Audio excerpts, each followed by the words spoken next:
Sekarang banyak membantu klien, perusahaan-perusahaan, organisasi, masih di area HR untuk melihat bagaimana sih, salah satunya, ini banyak data juga mengatakan ternyata CEO juga punya challenge loh buat dapetin orang-orang yang terbaik, talent-talent terbaik. Nah, saya banyak bantu di sana juga. Hati menggunakan media sosial ya. Jadi mari kita gunakan media sosial dengan lebih bijaksana. Nah, yang menarik juga salah satu kompetensi yang sekarang digunakan di BUMN dan juga kita tes itu adalah disebut dengan learning agility. Nah, sekolah-sekolah vokasi ini intinya kan cari apa sih gitu. Sebenarnya yang buat vokasi itu sebenarnya yang diharapkan kan skill gitu, skill. Tapi nggak cuma skill, tentu karakter tetap penting tetap begitu dilihat. Ya. Jadi tetap aja sih gitu. Tapi memang diharapkan muncul skill yang spesifik. Misalnya kita buka sekolah untuk pelayaran.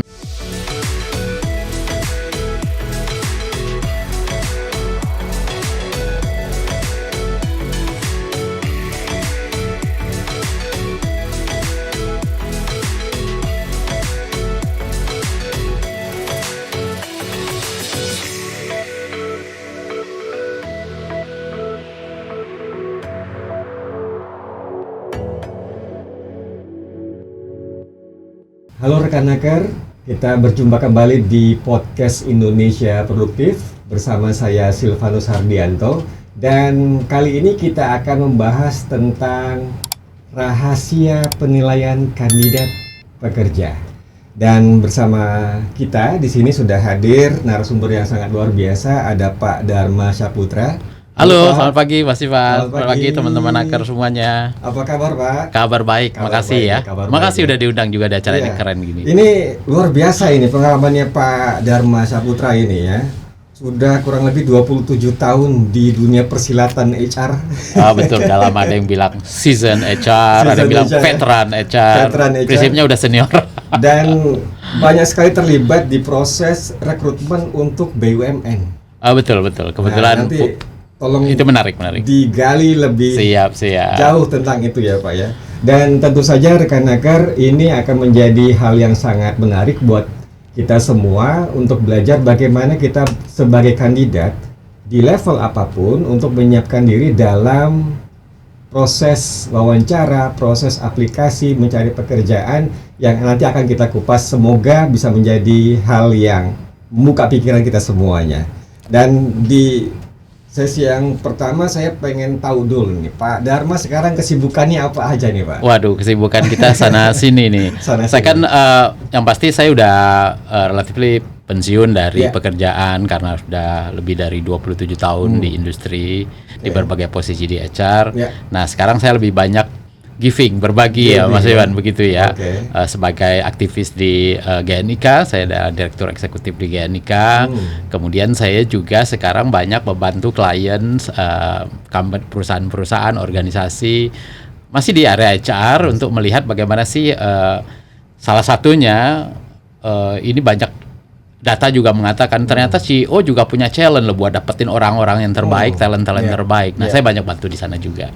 Dan Pak Dharma juga terlibat dalam sistem untuk rekrutmennya juga ya Pak ya? Betul, kita menyediakan teknologi di rekrutmennya, membangun experience di rekrutmen yang lebih baik. Intinya supaya si kandidat pencari kerja dapat pengalaman yang baik, dan satu sisi perusahaan organisasi juga dapat talenta yang terbaik. Nah, biar ketemu nih Mas. Iya. Karena memang menariknya tantangan hari ini setiap tahun angkatan kerja bertambah, yang nganggur juga sebenarnya tidak sedikit, tapi cari pekerjanya itu menantang ya. Iya, ini sih yang menarik ya, agak aneh karena saya juga bantu klien gitu ya, yang dia bantu nih gimana supaya kita dapat talenta terbaik. Jadi seakan-akan ini nyari orang tuh susah gitu. Tapi satu sisi sebagai aktivis di GNIK saya juga harus banyak membantu ini para naker-naker banyak pencari kerja dengan bonus demografi kita yang luar biasa besar. Itu juga mencari kerja juga tidak gampang. Terus gap ini ada di mana nih gitu. Itu menariknya gitu. Nah, gini, di situasi dan kondisi saat ini Pak Dharma, kira-kira sebenarnya kalau dari perspektifnya HR dan pengalamannya Pak Dharma gitu ya, apa sih yang dilihat dari seorang kandidat pada saat mereka apply ke sebuah perusahaan gitu? Apa yang sebenarnya dicari gitu Pak? Iya.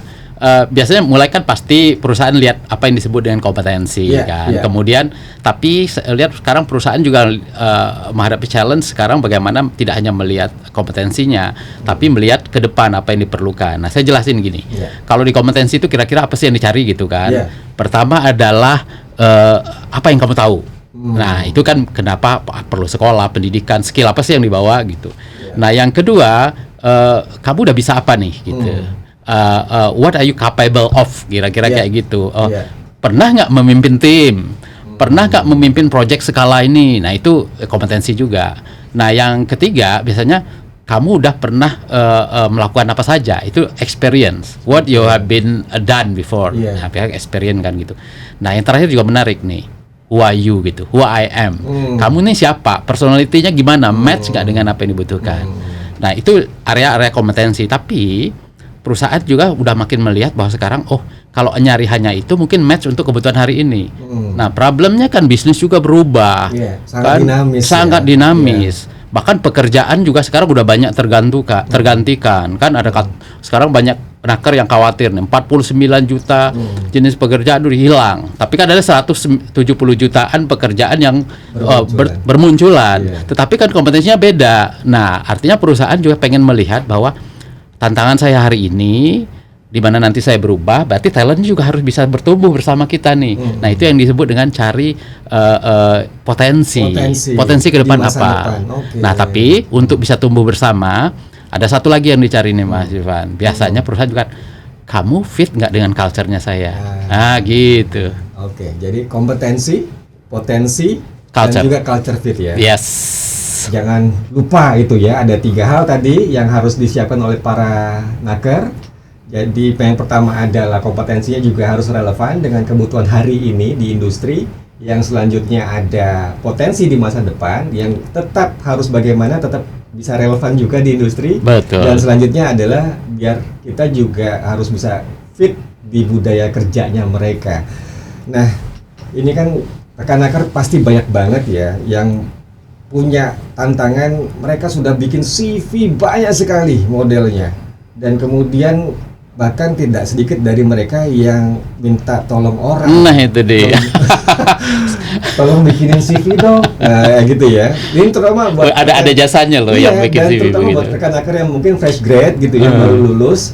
Dan sebenarnya apa sih Pak Dharma yang dilihat oleh HR atau tim rekrutmen ketika pertama kali lihat CV-nya kandidat?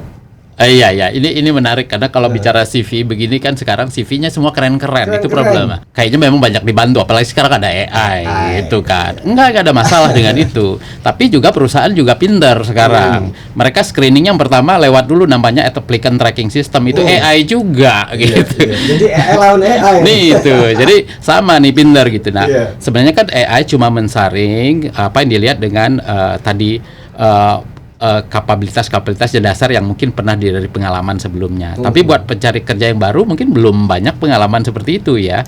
Nah, tadi yang saya bilang sebenarnya yang sebenarnya pertanyaan ketika kita lihat CV seseorang itu kan pertanyaan yang benak ini kita lihat ini kandidat bisa apa ya gitu. Padahal pernah ngelakuin apa saja gitu. Terus orangnya gimana sih gitu. Nah, gitu. Dia punya kompetensi yang saya perlukan nggak gitu. Nah, lebih kayak gitu. Jadi lebih ke lihat sebenarnya siapa dia. Nah, tentu CV itu kan nggak bisa memprovide itu semua sampai kita ketemu, ngobrol gitu, face to face begitu. Tapi untuk bisa attract enough sekarang ya kamu harus bikin CV yang profesional tau. Tapi jangan lupa tadi saya bilang ini harinya AI, tadi bikin CV-nya harus lulus screening AI-nya dulu gitu. Jadi jangan lupa tuh kadang-kadang keyword yang dicari itu juga penting gitu.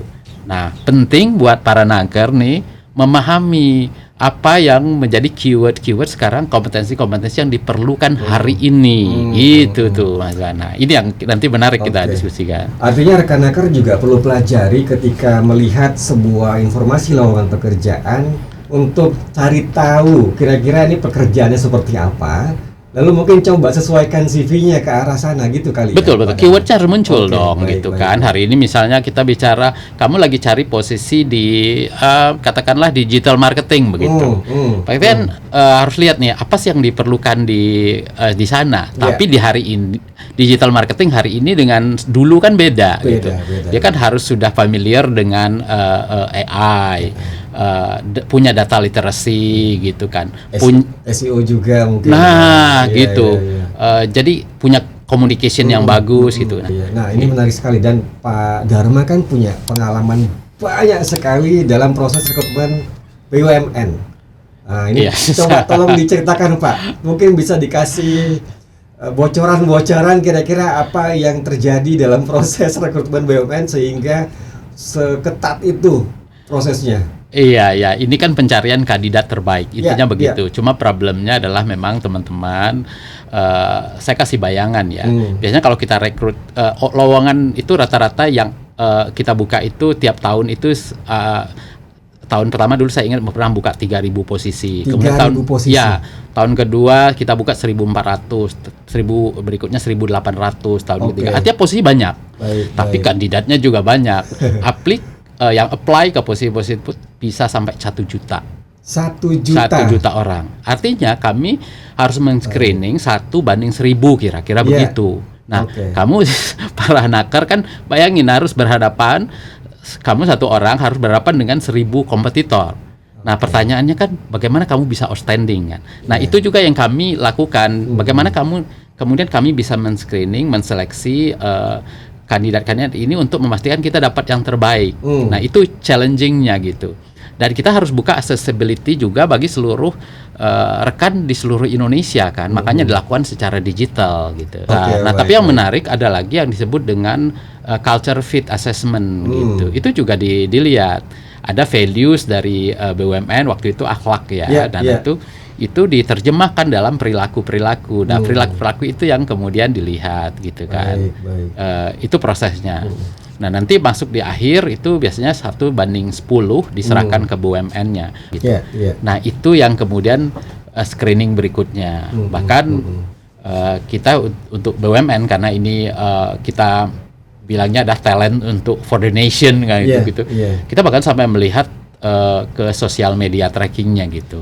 Berarti diperhatikan itu ya? Diperhatikan, dilihat kecenderungannya gimana, komentarnya, narasi yang disampaikan, kosakata yang digunakan. Seperti itu. Nah, hati-hati menggunakan media sosial ya. Jadi mari kita gunakan media sosial dengan lebih bijaksana. Nah, yang menarik juga salah satu kompetensi yang sekarang digunakan di BUMN dan juga kita tes itu adalah disebut dengan learning agility. Learning agility. Nah, ini mungkin teman-teman juga nanya, kok dilihat learning agility-nya apa? Nah, ini yang menarik itu. Karena tadi pertanyaan kan sebenarnya sekarang lihatnya apa sih gitu. Kita nggak cuma lihat untuk kebutuhan hari ini, tapi untuk kebutuhan masa yang akan datang. Ini teman-teman akan hidup, tumbuh bersama BUMN, mungkin ada yang bekerja 20 tahun. Saya di BUMN bekerja lebih dari 25 tahun kan. Bayangkan, saya menghadapi banyak tantangan dan banyak rekan-rekan bekerja di BUMN atau di perusahaan begitu. Bayangkan kita harus tumbuh bersama-sama. Tantangannya itu kan berubah tuh. Nah, problemnya kita bisa beradaptasi nggak? Itulah learning agility. Gitu diperlukan. Jadi memang harus selalu mau belajar hal baru dengan cepat, segera. Betul. Nah, ada satu lagi yang menarik.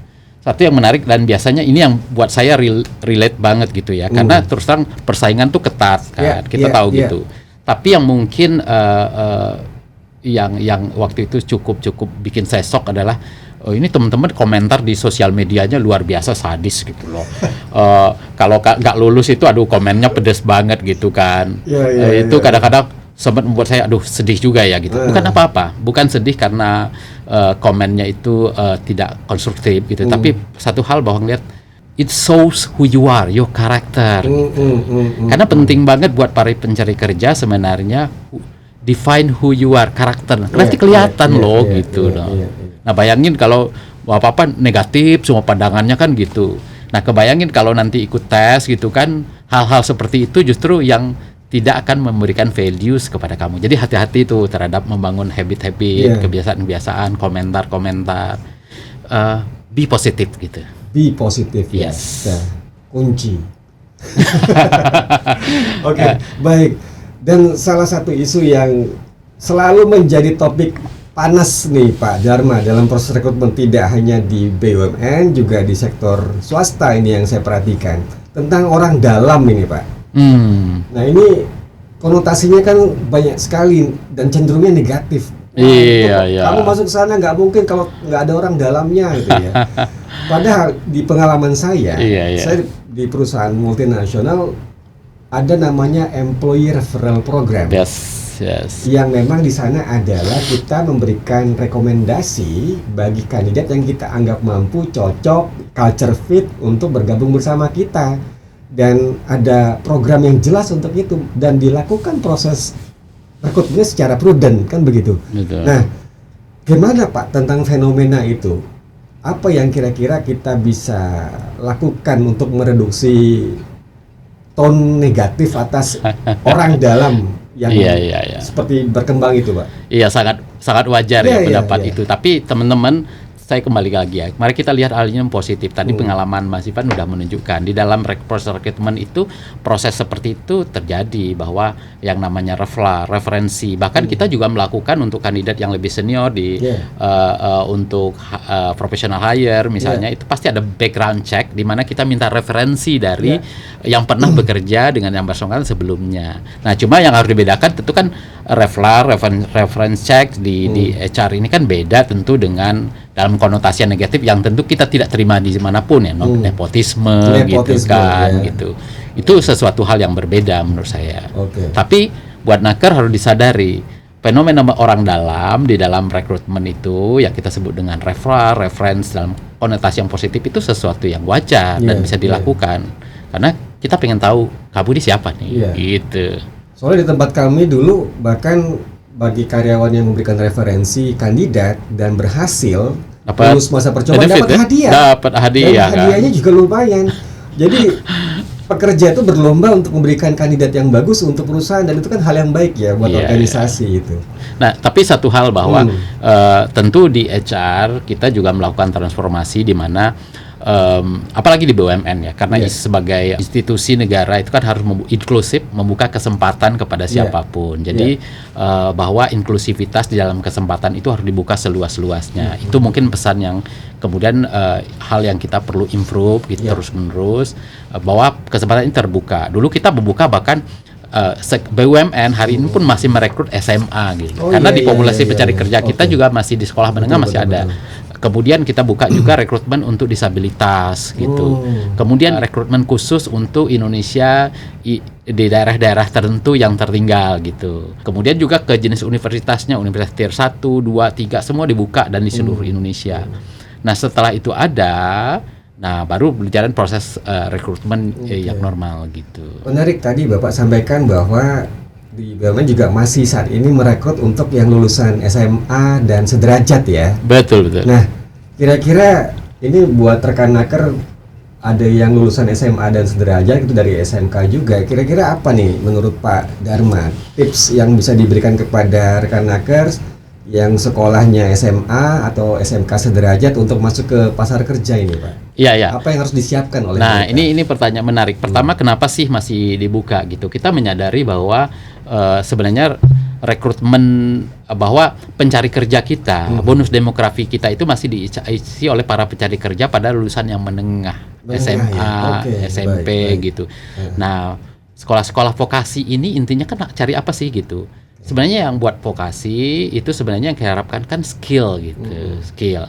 Tapi nggak cuma skill, tentu karakter tetap penting begitu dilihat. Jadi tetap aja sih gitu. Tapi memang diharapkan muncul skill yang spesifik. Kalau kamu memang di sekolah kejuruan atau sekolah menengah, kamu kuasai dong satu spesifik skill yang menjadi diferensiasi kamu gitu. Jadi nilai jual gitu. Harus ya? ada. Jadi nilai jual ya. Nah, itu tadi yang untuk rekan Naker yang di lulusan SMA dan sederajat. Kalau yang untuk S1 kira-kira bagaimana, Pak? Iya menarik. Ini saya tambahin yang buat. Jadi kalau kita bagikan ada yang fresh graduate gitu kan, pengalaman sedikit. Ya tentu yang bukan dilihat kan lebih pengalamannya, tapi who you are. Jadi kamu harus bangun karakter, habit yang bagus untuk menunjukkan bahwa diri kamu adalah seseorang yang berkualitas. Satu lagi, biasanya kita juga kadang-kadang hire di top level kan Top gitu. level, ya. Apa nih dicari? Iya, Nah, iya, pada level itu iya. tentu yang dicari beda lagi gitu kan, karena pengalaman biasanya sudah telling by itself gitu, Iya, dari iya. CV-nya, dari pengalaman kita tanya reference checks gitu, udah pasti telling. Tapi kalau pada level itu yang kita lihat tuh kan aspek di leadership itu lebih ke values-nya apa gitu. Leadership-nya seperti apa. Apakah dia seorang yang bisa menginspire seluruh organization, bisa mengengage perubahan di organization, bisa melakukan change tidak gitu. Track Jadi record juga Pak ya. Oh, track record pasti. record, Nah, iya. nomor satu Oke. tentu yang harus dilihat adalah integrity dari mereka, karena pengalaman itu kan kelihatan di situ. Gitu. Ini luar biasa sekali, baru sebentar saja kita rasanya sudah banyak dapat insight dari Pak Dharma tentang apa yang harus disiapkan oleh rekan Naker dalam berburu pekerjaan untuk hari ini, dan semoga juga bisa dilakukan tipsnya di masa depan gitu ya. Sebagai penutup dari Iya. Pak Dharma, nih kira-kira selain yang tadi sudah disampaikan oleh Pak Dharma tentang segala macam hal yang dari perspektifnya HR dalam proses rekrutmen, nah kira-kira apa yang harus menjadi batas bawahnya nih bagi seluruh pencari kerja yang di situasi saat ini yang sangat dinamis, perubahannya sangat cepat, baru sebentar belajar ini ternyata harus ada hal baru. Nah, Iya. kira-kira apa Pak?